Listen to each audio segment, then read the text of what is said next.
Hi guys, welcome back to cruzermans inventions. This is some different wiring diagrams that you can do between the 42 pole and the 36 pole washing machine motors, brushless motors. So here we go guys, this is stock standard and that's how they're wired with 1mm wire. So we'll go to the next one. And as you all know from my last test, stock standard was pretty good to use as like a generator. So this is it straight in half, and I believe that this one here would be actually good for a 100 volt e-bike motor because you're splitting it straight in half, and it should take it. So that's that one. So let's go on to this.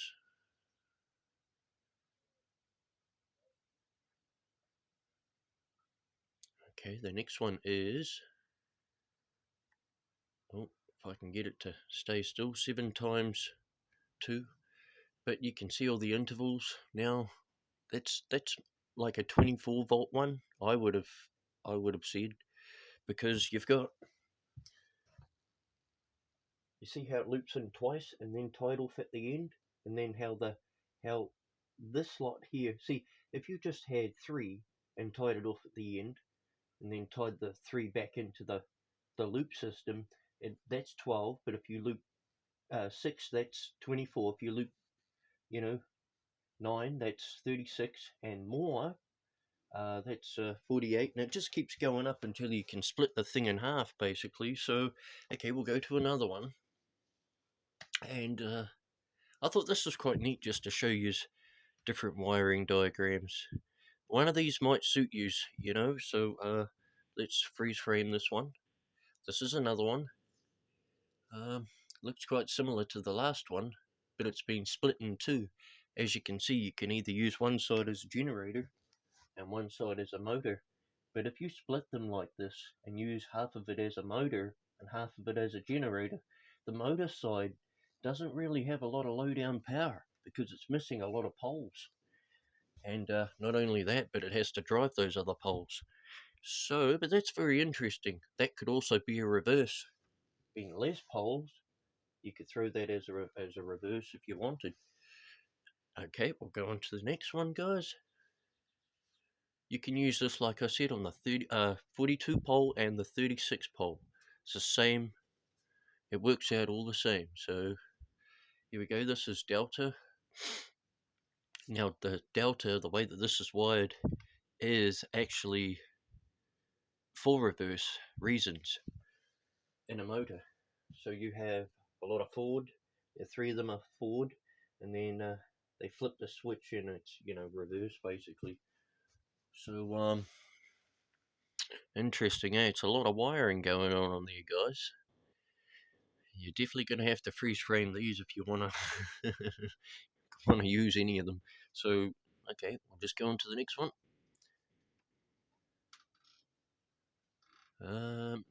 Yep, seen that. That's a stock standard one. I'm going to show you something now, guys, because I actually have my generator with me now. So we're going to just stop this for a moment, and we're going to spin around to this generator. Just get some light in here, guys. So back to the gen, but this time, guys, we have something different. We've taken out the stock standard uh, winding coil here. That we produced a lot of power, and we could actually wind this up and down because of the controller and running on that window wiper motor, making it stable voltage. Now this is my e-bike motor that I rewired. Now that's 9 wired in, I think. 1, 2, 3, 4, 5, 6, 7, 8, 9, 10, 11, 12. Oh, every 12. And then I tie it off at the end. So it was every 12. And this is 5 strands of twisted 1mm wire wrapped around the poles 8 times. And now we have a meter down here, and we're just going to check something, guys. We have this in ohms, and ohms is a big thing when it responds to speakers even, you know, but let's have a look at a stock standard one when we put these two probes here and here, just to two lots of the phases. They should all be the same. Okay, we're hitting nearly 39 ohms. Now we'll go to the next one, which is here and here. Yeah, same thing again. And then finally the other two here and here and here. And that's, yeah, the same. Oops. Yeah, it's the same. So it's all equal all the way around. Now, when you turn these to an e-bike motor, you're actually dropping the ohms right out, so they're useless as a generator. So I'll just quickly hit these pins up here between these two phases and show you that I dropped the ohms right out of this to make it easier to run off the e-bike controller. Now, see how many ohms that is? It's not many at all. It's hardly even an ohm. That's way less. Here we go. See, yet again, it's 0.6. So can we actually can we run anything off this? Probably not. Let's flip this on and ramp it up, right up. We've got the DC side in here going to that bridge rectifier. We're going to put this on to, first of all, AC volts up to 200. I doubt if it's ever going to exceed that. We're going to put these probes negative here and positive in the other one. It's on. Now let's have a look, see how much volts we're yielding. See, that's only 4.7. That's only, what, good enough to run a little small torch bulb. But real economical as an e-bike motor. Super fast. I was yielding 3 times the speed from stock standard because of that. It was pretty economical. It was more economical than the alternator. Anyways, guys, so that's the AC side.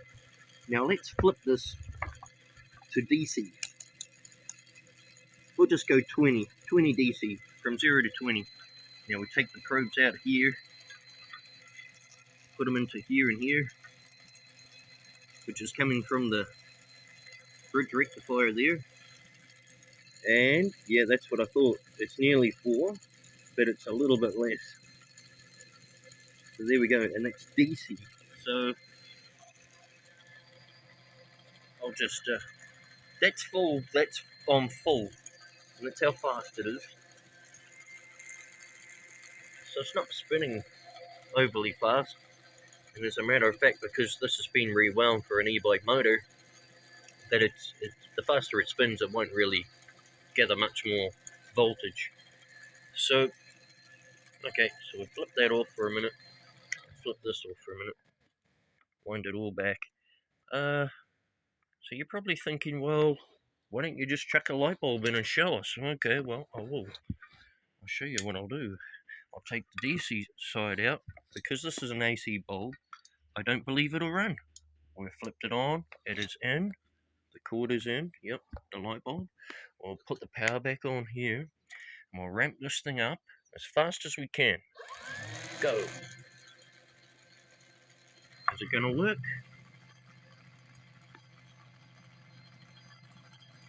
No, it won't work. The voltage is way too low, like you saw. But stock standard in my last video, as you guys saw, yep, it will. This, because of this, you can alter your voltage. You can regulate your voltage better. But with this is just nothing but an e-bike motor now that it's been rewound like I've rewound it, guys. So, something to bear in mind, the ohmage of these really plays a big part in whether it's a generator or an e-bike motor.